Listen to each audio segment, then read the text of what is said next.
Thank you, Agile New England, for having me. You guys were actually really great hosts. I might have kind of seemed a little shocked because a lot of the meetups that several of the meetups that I've done recently, they kind of just throw me in a corner. They're like, you do you.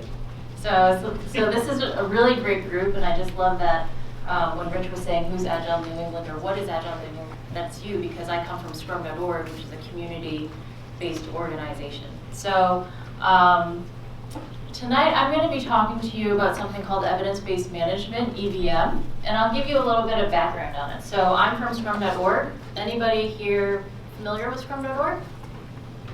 Thank you. Awesome. So Scrum.org was founded by Ken Schwaber, who's the co-creator of Scrum, helped start this group too.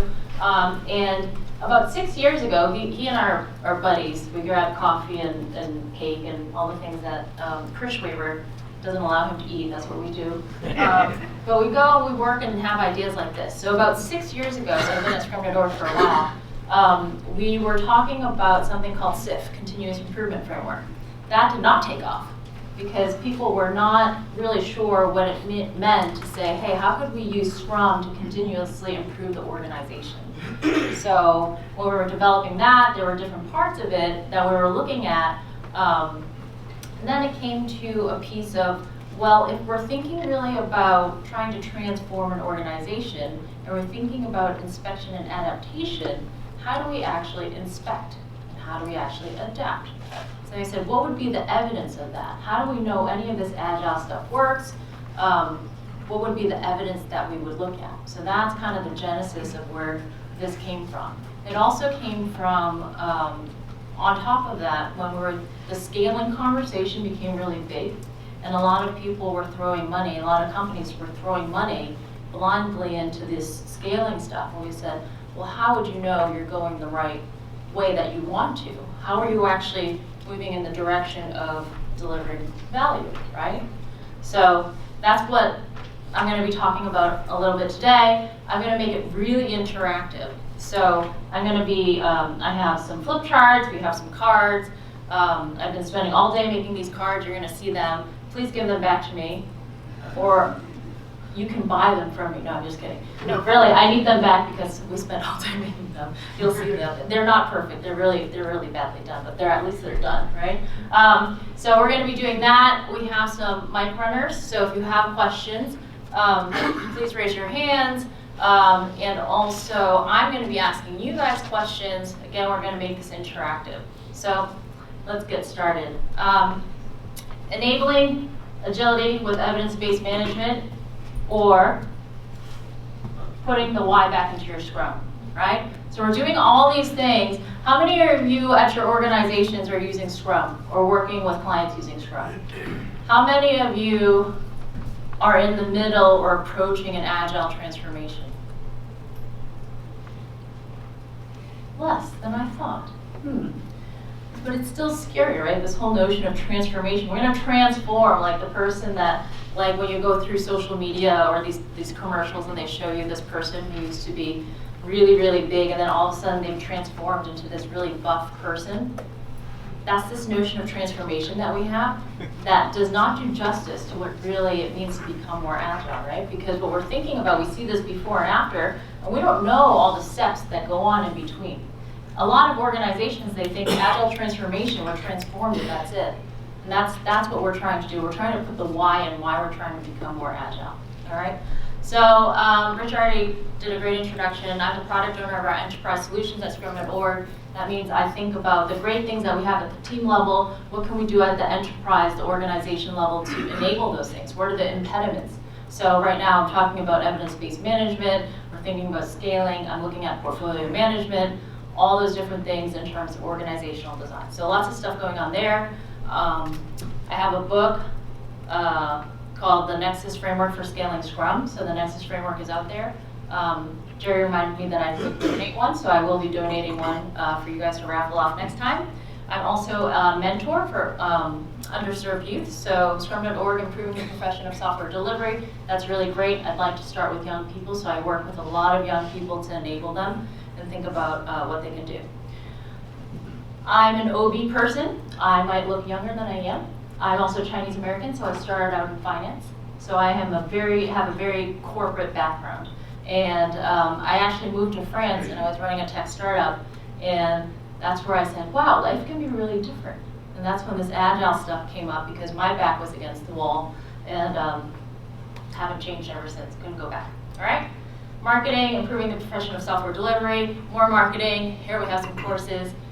I hope, oh shit, this is being recorded, right? Mm-hmm. Yes. Okay. So at Scrum.org, these courses, and they're amazing, and they have very experiential 2-day classes. We do obviously certification and assessment that you can try at the end. We have a new class actually, PSPOA. That's really advanced practitioners, product managers, really interesting. These are delivered by professional Scrum trainers, people that we've run through the gamut. There's one right here today. And that means that what we're doing is we're building this community that helps us develop this courseware that is consistent, whether you're in Boston, Burlington, or Brazil, or Hong Kong, right? So the foundations are always the same. So keep an eye on a lot of the new stuff that we're developing. We have, for instance, last year we put out something with UX. We have advanced Scrum Mastery, Agile Leadership, etc. Okay. So here's where we're going to start. So tonight we're going to be working in teams. So I hope that you're comfortable maneuvering around. But before we do that, let's get started. Let's start here. So talk to your partner, and I'm going to ask you this, especially for a lot of you who are, you're in Scrum, or you're working with clients who want to use Scrum, or you're in the middle of an Agile transformation. Your organization has come in and said, hey, we're going to go Agile now, right? Usually it's just like, you're going to go Agile now. We're going to go Agile now. It's going to be amazing. And so you say, I'm a smart kid. What do you mean you want to go Agile? What are you trying to achieve? And the manager says, well, we just want to cut costs. What's the best way to respond? How do you respond? Talk to your partner. You have 2 minutes. All right. Anybody want to share what they said? I was just saying, I would want to know, how did you arrive at the decision that Agile was the answer to this problem? Yeah. Anybody else? I think we have to convince our manager that's not the end goal. Yeah. Anybody else? Just a reframing of what you said, which is, what is it about Agile that you in particular think will contribute to your goal of cutting costs?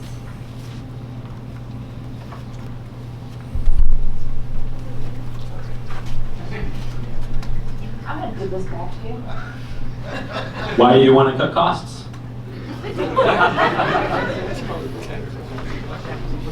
All right.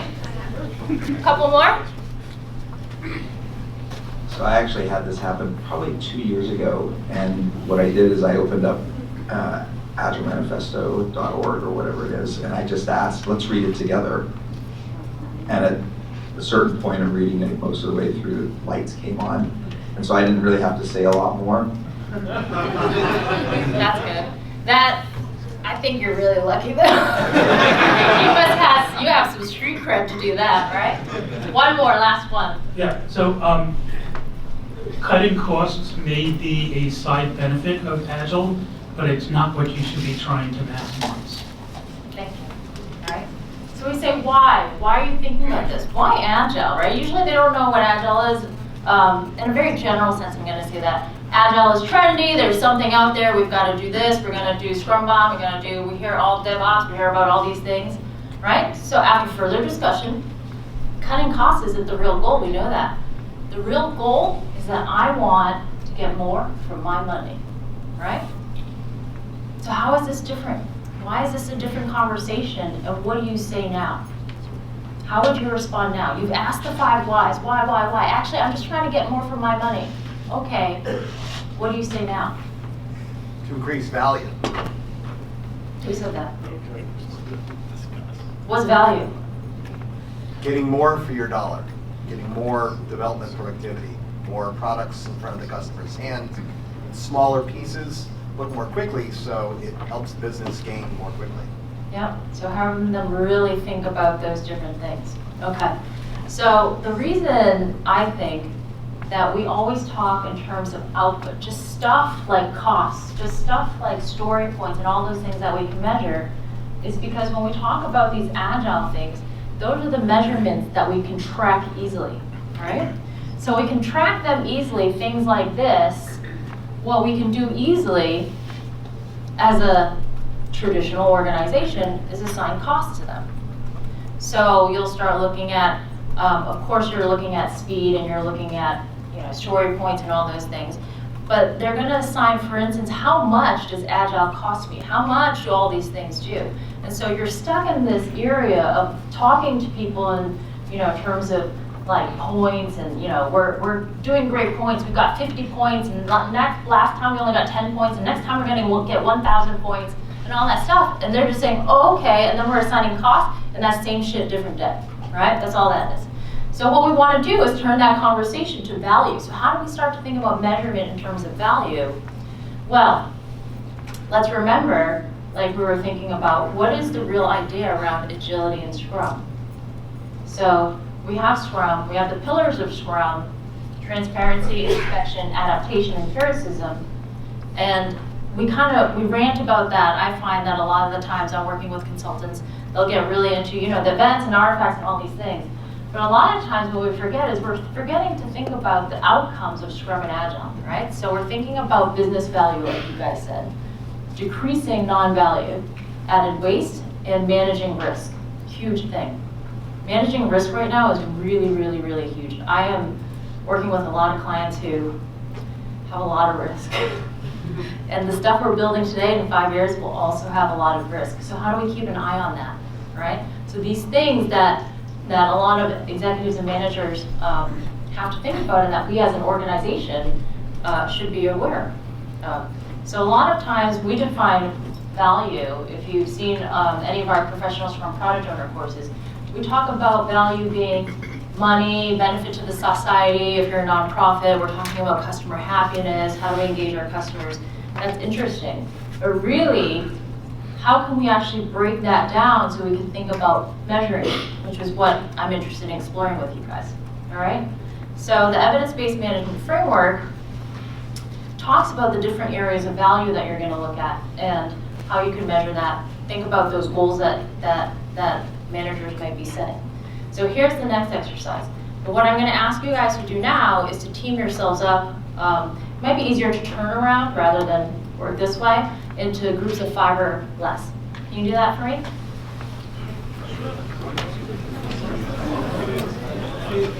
Then when you do that, please send up one person, and I'm going to give you a flip chart, that are able to continue to sustain themselves. They're doing well. Let's talk about Amazon, but we can question their ethics right now and how people feel about that. Are they a leader or are they laggard? Companies that once were leaders in their industry but now are gone are laggards. So in this area, we could talk about Caldor. Anybody remember Caldor? Now you know how old I am, right? Sears Roebuck. But we talk about obviously Woolworth, the Blockbusters, and those things. All right. So start to think about that, and think of in your teams just some companies that were really leaders and laggards. Now here's the catch. I want you to think about the company, first of all, the difference. Why are some companies leading? Why are some companies, what happens to the laggards? Then I'm going to ask you to do this. Think about either the client that you're working with or where you are currently working. Do you think, in your teams, obviously, safe space, are these leaders or are you guys laggards? Okay? So are we supposed to have a list? Do I have any questions? You'd like us to have a list of what we think are leaders and laggards and then evaluate our companies? So yeah, I would like you to have a list of companies that you think are leaders, a list of companies that you think are laggards. Why are they different? What's the difference between those two groups? And then challenge yourself to say, hey, I work at Scrum.org. I think my company is here. Okay, 5 minutes. Why? Hear my voice. All right. So, these were obvious, right? Okay. Give me, just shout it out. Why are some companies, I'm going to assume I see Google, Apple, I cannot see anything else besides that one. But Googles and the Apples and the Amazons, and some people might say the Facebooks of the world, et cetera, Salesforce. Why are they the leaders? What do they do differently? Innovate. What else? Adapt with the market. Market. So they're paying attention to the market. What else? Disruptor. So innovation, disrupt.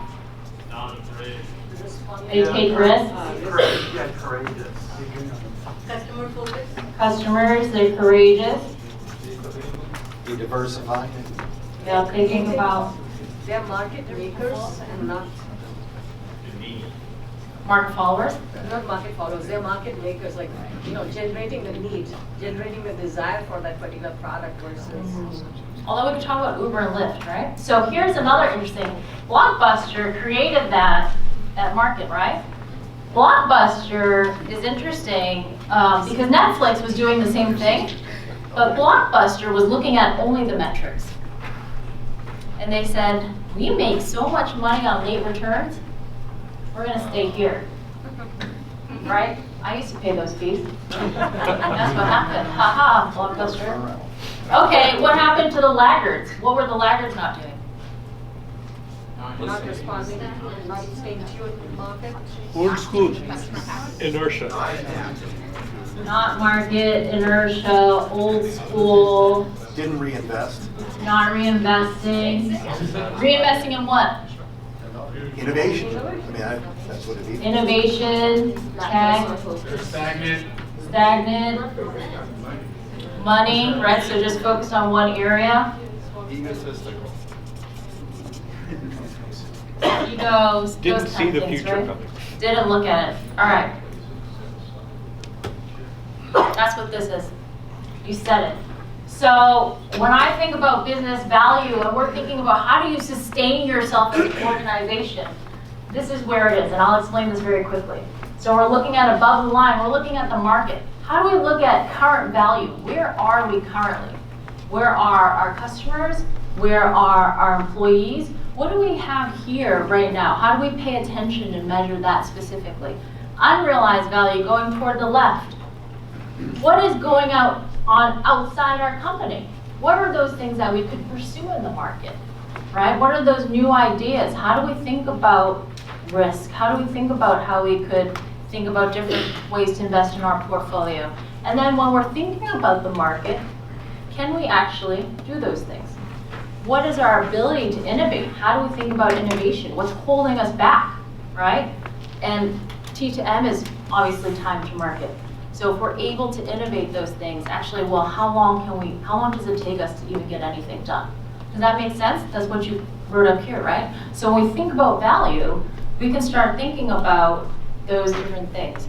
So I challenge you to think about how is your organization or the companies that you're working with, whether you're building products, some sort of software, you're a service organization, you're a one-woman band, you're a recruiting company, how are you sustainably trying to pursue those different areas?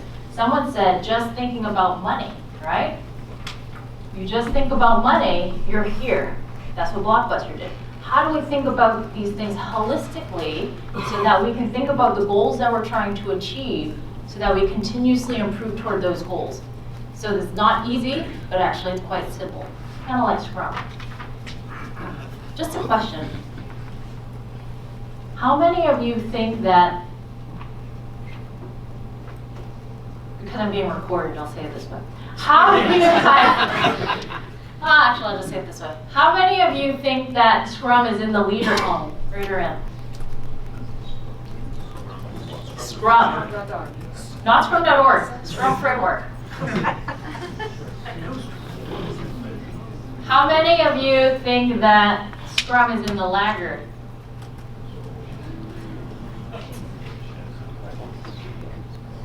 I was just asking, I'm just wondering. What do you think? I'm not gonna answer you because I'm on camera. Honestly, I think a lot about how to make sure that it's not here because I believe in Agile and Scrum and the principles and the values with all my heart. When it's getting into these zombie transformations, right? When it's misused and they go, we tried that, it didn't work. I tried the Atkins diet, it didn't work. I tried the keto diet, it didn't work. I tried starving myself, it worked for like 10 minutes, right? That's what pushes these things, these misconceptions, and I think about that. So how do we, at Scrum.org at least, and I think with all of you, think about professionalism, how do we empower people and empower people to feel happy to go to the companies that they want to work with? How do those organizations stop being assholes and remove some of those impediments, and how do we as an organization support the people, right? Chicken and egg, that's all it is. I'm gonna get in trouble. So what I have here, these are really just to include in the slides for you, but it's a definition. And what I want you to think about for each of these areas, so those are 4 key value areas of EBM, is the goal that each area is trying to explore. Now, there's some questions that you should be asking. And what that means is that when you think about what you would measure in each one of those areas, that is up to you. One question, for instance, the current value, I will ask if it's a company that's working with products, I'll say, okay, you have a product. What is the goal that your customer wants from that product? Not what do you want. I know you want to sell, you want to do all that stuff, revenue, all that stuff. But what is the thing that your customer wants to achieve with that product? How would you measure it?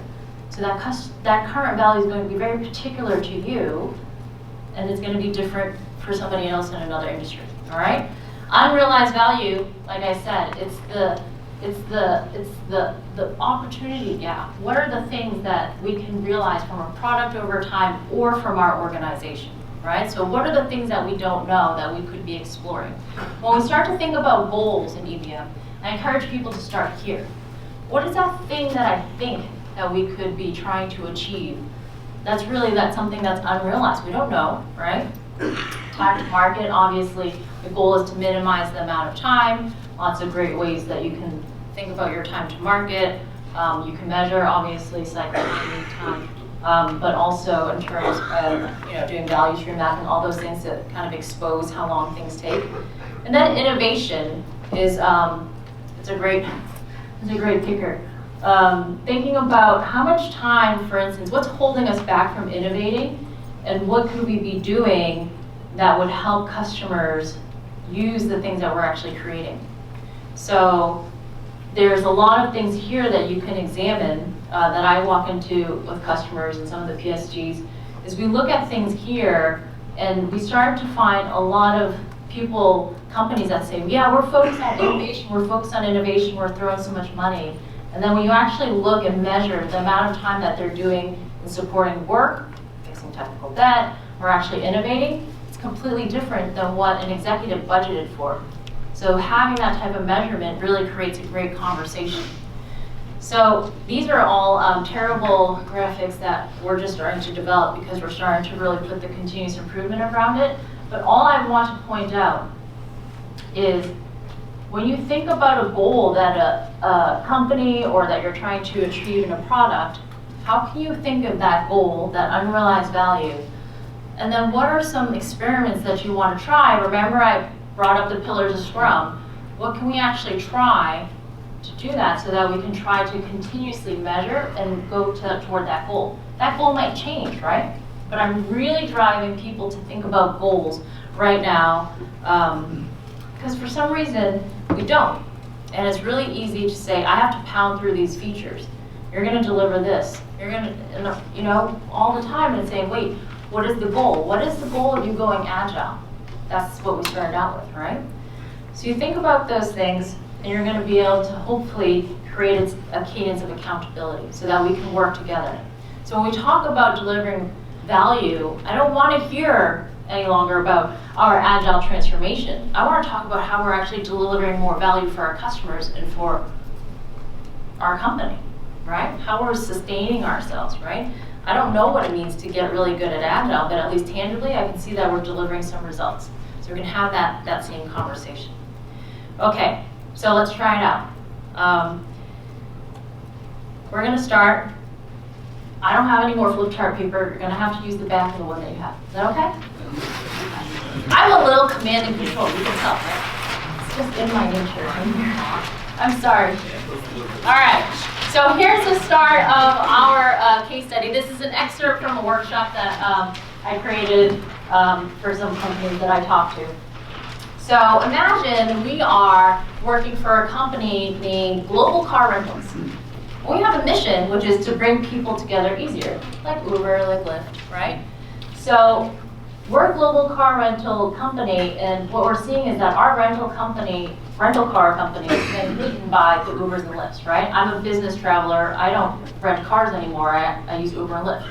That's what we're seeing, all right? So we're creating Gruber, and that's our company. So I want you to think about the customers of Gruber. So let's talk about 2 users of Gruber, which would be a driver and a rider, right?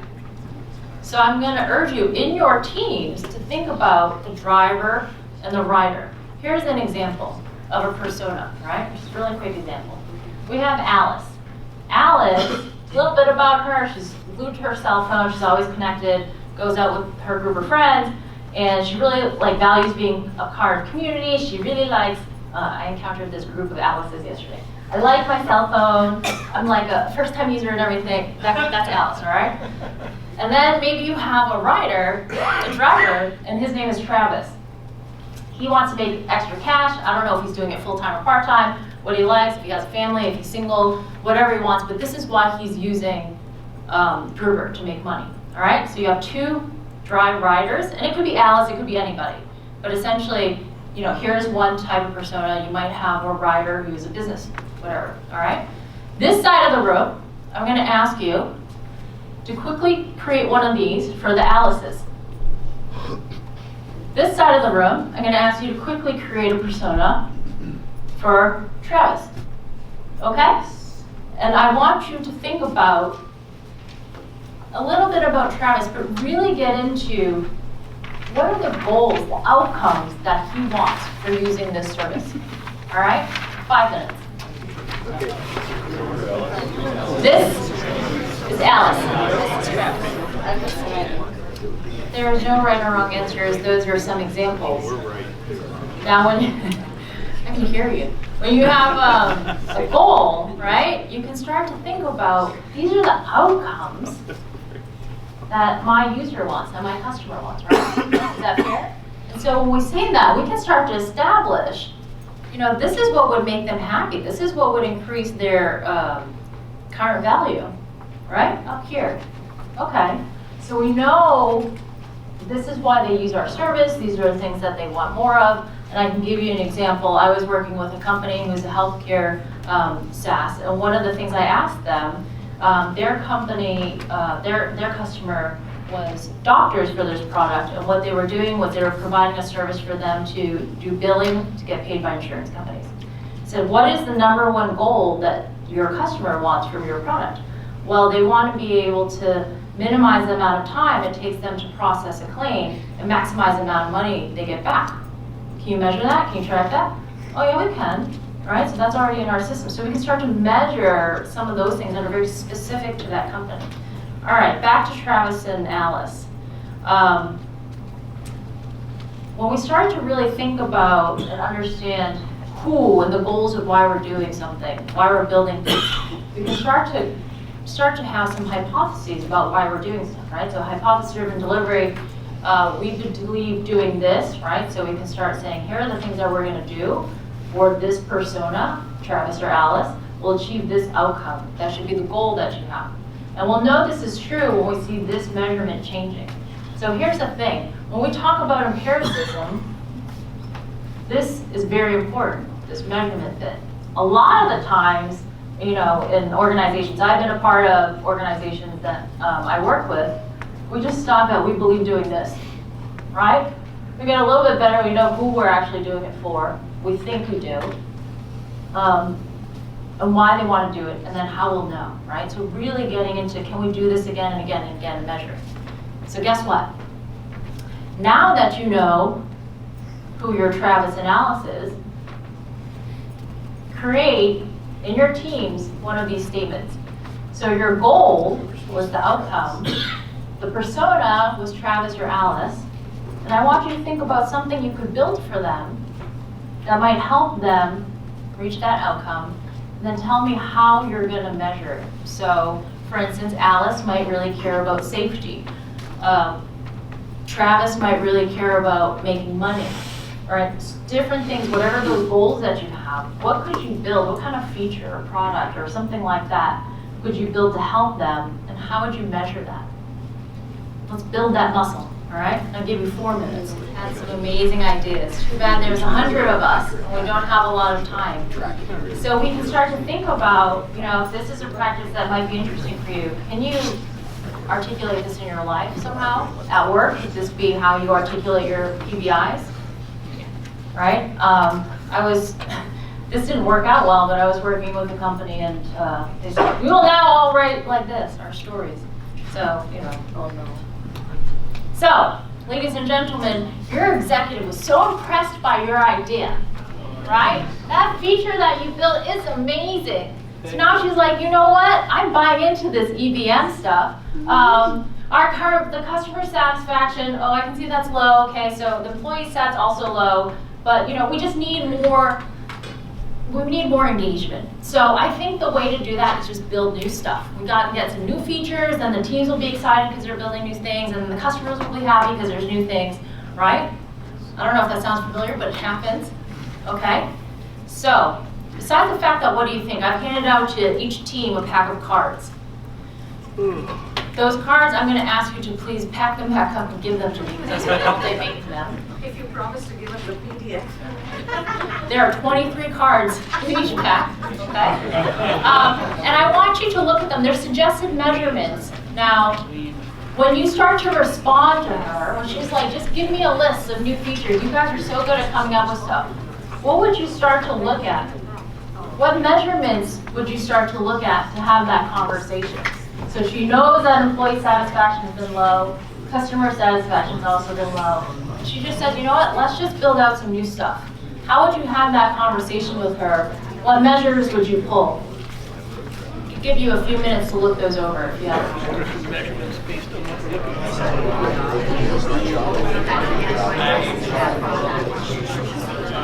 All right, so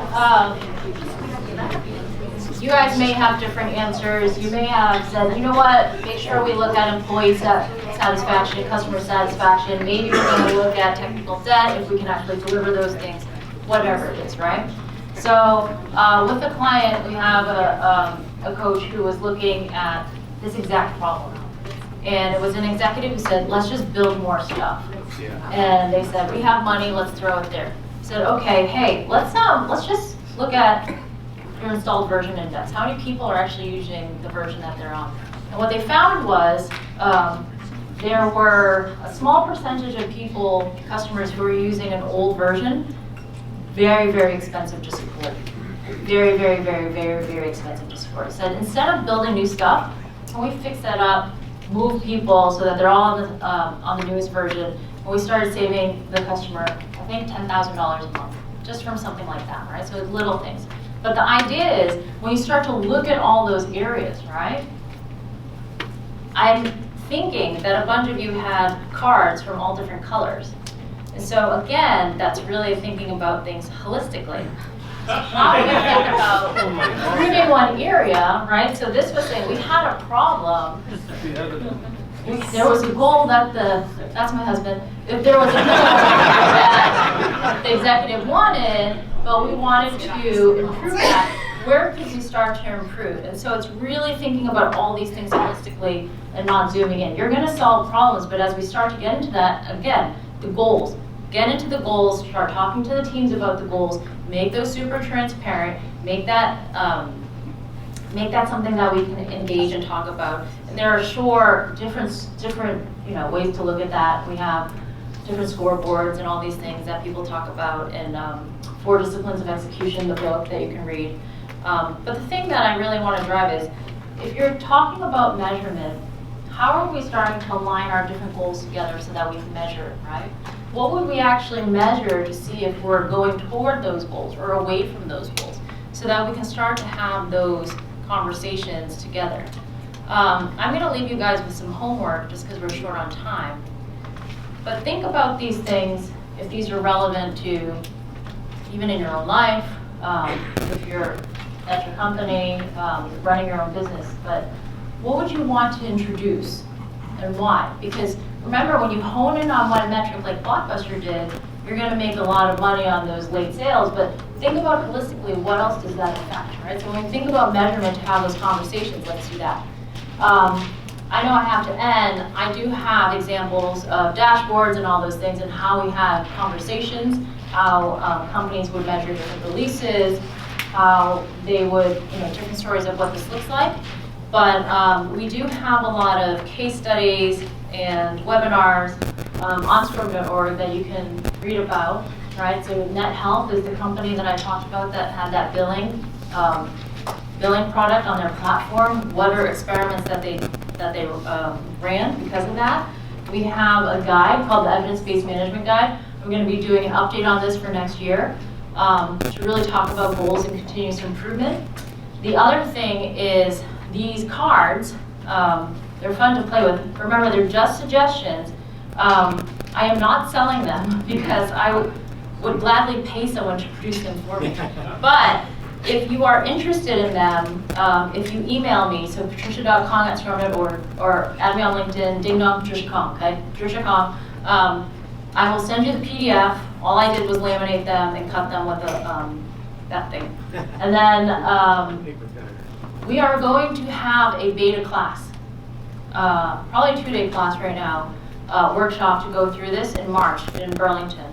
So if you are interested, we'll get you in at cost. Not all of you, because I can't have all of you, a few of you. If you are interested in experiencing this, this is a taste of it, but really our thinking here. Feel free to touch up. Love to have you guys in the beta classes. I'm also working on the portfolio management bit, because here we say, now we understand value, we know how to measure for it, at least how we think about it. Now how do we invest for it, right? That unrealized value piece, that's what we're working out now. And organizational design, HR stuff. But if you're interested and you're free in March, let me know. I would love to have you. All right? Any questions, hit me up after. I'm here until about 9. I have to go home, get some medicine, bring it back home to sick people there. All right? Thank you.